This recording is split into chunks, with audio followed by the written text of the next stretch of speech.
여러분, 주변에서 많은 죽음, 부고를 접했죠. 그 죽음을 볼 때마다 우리는 삶의 허무함과 스스로 두렵기도 하고 참 안타깝기도 합니다. 평상시의 삶으로는 결코 볼 수 없죠. 우리 인간에게서 가장 두려운 것은 죽음입니다. 죽음 앞에서 그 사람의 태도와 행동을 볼 때에 그 사람의 믿음이 무엇이었는지, 그 사람의 신앙 수준이 어느 정도였는지를 우리는 분명하게 볼 수 있게 됩니다. 너무나 안타까운 일이죠.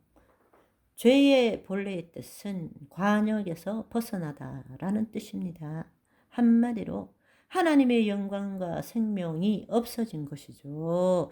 다른 말로 말하자면 하나님과의 분리가 일어났다라는 것입니다. 그런데 하나님과의 분리 때문에 일어나는 이 온전치 못함, 이 온전치 못함이 바로 죄의 상태입니다.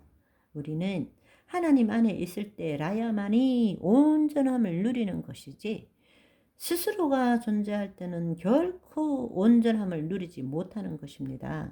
그래서 우리가 지금 이 순간에 늘 불안과 불평과 불만의 상태를 유지하고 있는 것입니다. 그렇기 때문에 우리는 뭔가를 추구하는 것이죠. 뭔가 내 만족을 추구하기 위해서 애를 쓰는 삶을 살아가게 되는 것입니다. 우리는 자신의 생각과 감정으로 상상의 이야기를 만들고 그것이 충족되지 않기 때문에 우리는 날마다 추구하는 삶을 살고 그 추구하는데 지금 이 순간에 만족을 못하니까 늘 미래적으로, 지금은 아니지만 언젠가는 식으로 우리는 미래적으로 살아가고 있는 것입니다. 그것이 바로 거짓자로 살아간다라는 증거입니다. 우리 몸이 하나님의 본질을 체험한다면 우리는 온전함을 누리게 될 것입니다. 그런데 그것이 불가능한 것이 아니라 우리 안에 하나님의 영이 임하셨잖아요. 그러니까 우리 영은 하나님의 영과 합쳐서 한 영이 되었고 우리 영은 온전함을 누리는 거예요. 우리 영 안에는 죄책감도, 두려움도, 결핍도, 부족도, 공허함도, 상실감도 없는 것입니다. 아멘. 온전함을 누리는 거죠. 문제는 뭔가 하면 바로 성령님을 통해서 그 온전함이 우리의 몸에 경험되어지도록 해야 되는데, 그 몸이 경험되어지기 위해서는 우리의 혼, 우리의 이 타락한 혼이 생각과 감정, 자기의 몸의 종노릇으로부터 깨어나서 그리스도 안으로 들어갈 줄 알아야 한다는 것입니다. 아멘. 그러니까 그 타락한 혼이 자신의 몸에 묶여 있는 이상 자신의 욕구를 채운다라는 것은 죄를 짓는다는 것과 똑같은 이야기라는 것입니다. 스스로가 하나님과 분리된 채로 하나님 안으로 들어가서 하나님의 그 통치함을, 우리의 몸이 하나님의 통치함을 받는 것 대신에 스스로가 하나님과 분리되어서 그 온전함을, 자기 몸에 온전함을 이루고자 하는 그 모든 노력들이 죄를 짓는 것이라는 이야기입니다. 하나님께서는 예수 그리스도를 우리에게 보내주셔서 우리로 하여금 하나님 아버지와 하나 되는 길을 열어주셨잖아요. 그런데 인간은 예수 그리스도를 믿음으로 하나님과 연합되어서 몸의 모든 충족함과 온전함을 누리도록 하기보다는 자기 스스로 모든 충족함과 온전함을 해결하고 누리고자 애쓰고 있다라는 것입니다. 그럴 때 생겨나는 것이 무엇입니까? 판단이고 욕심인 것입니다. 판단과 욕심은 자신이 만든 상상의 이야기를 추구하는 것입니다.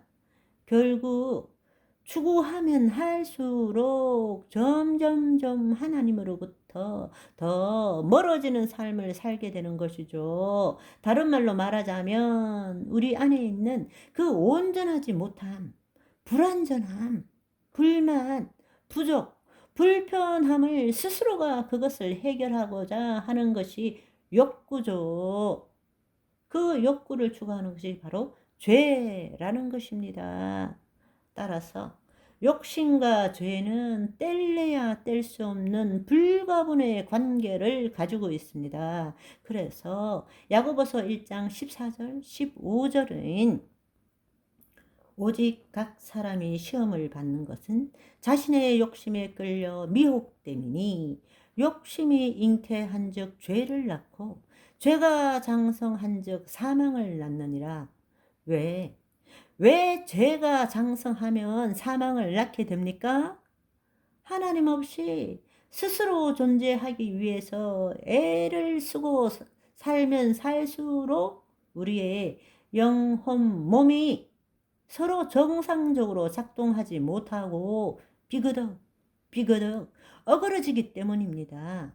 결국에는 몸의 질병, 마귀의 묶임, 여러 가지 일들로 인해서 우리는 몸의 죽음을 경험할 수밖에 없습니다. 우리의 영혼, 몸 자체에 그렇기 때문에 내 영혼이 잘됨 같이 범사에 잘되고 강건하게 되리라. 그 말씀을 여러분이 알고 있는 것입니다. 순서가 잘 나와 있죠? 제일 먼저 영이, 그 다음 혼이 따라가고 마지막은 몸과 환경이 따라가죠. 하나님의 영의 인도함을 받을 때라야만이 혼과 몸이 정상적으로 작동하는데 하나님의 영의 인도함을 받지 않고 스스로 자신의 혼으로 타락한 혼으로 그 문제를 해결하고자 할 때 삐그덕거리고 결국은 기계가 망가지는 것처럼 우리의 몸이 망가질 수밖에 없다라는 것입니다. 마귀는 또 죄의 권세로 사망의 권세로 우리를 죽이는 것이 목적이잖아요. 그래서 우리를 하여금 계속 그렇게 하도록 부추기는 것이죠. 결국은 그 영혼이 몸이 죽은 다음에 하나님 품 안으로 가는 것이 아니라 어두움으로 들어가게 된다는 것입니다. 여러분 기억하십시오. 한번 구원을 받았다고 해서 모든 자들이 천국 가는 것이 아닙니다. 믿는 자에게도 마귀는 지금도 우리로 하여금 실족하도록 우리를 부추기고 있다라는 사실을 여러분이 알기를 원합니다. 우리가 오늘까지 죄와 죽음에 대해서 알아봤다면 이제 다음으로는 사망과 복음에 대해서 한번 알아보는 것이 좋을 것 같습니다. 우리를 죄로부터 해방시켜 주는 것이 무엇입니까? 우리가 이 말뜻을 잘못 해석하면 죄로부터 해방시켜 주는 것은 내가 죄를 짓지 않게 되는 무엇인가로 받아들이게 됩니다. 그러나 죄로부터 해방시켜 주는 것은 그것이 아닙니다. 우리가 정말 알아야 될 한 가지 사실은 이 땅에 있는 동안에 몸은 죄를 짓고 살기 마련이라는 것입니다. 사실은 죄로부터 영원히 해방시켜 주는 것은 몸의 죽음입니다. 그런데 앞서도 말씀드렸지만 그것이 끝이 아니라는 것이죠. 왜냐하면 우리는 죄값에 대한 심판을 받아야 하기 때문입니다. 죽으면 그만이라는 말이 얼마나 어리석은 말인 줄을 알아야 합니다. 걸핏하면 확 죽어버릴 거야 뭐 이런 식으로 이야기하지만 그건 굉장히 무식한 이야기입니다. 어제 그저께 쭉 말씀드렸지만 한 번 죽는 것은 사람에게 정해진 일이지만 반드시 죽음 후에는 심판이 있기 때문에 그렇습니다.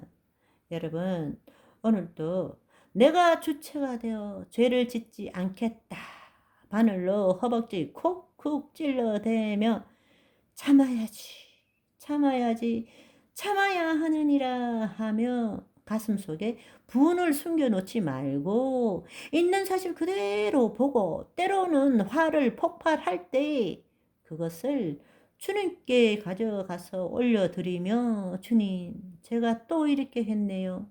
용서하시고 주님이 모두 가져가 주시고 주님의 사랑만 내게서 넘치게 하옵소서 기도하시는 저와 여러분이 되시기를 소망합니다. 할렐루야.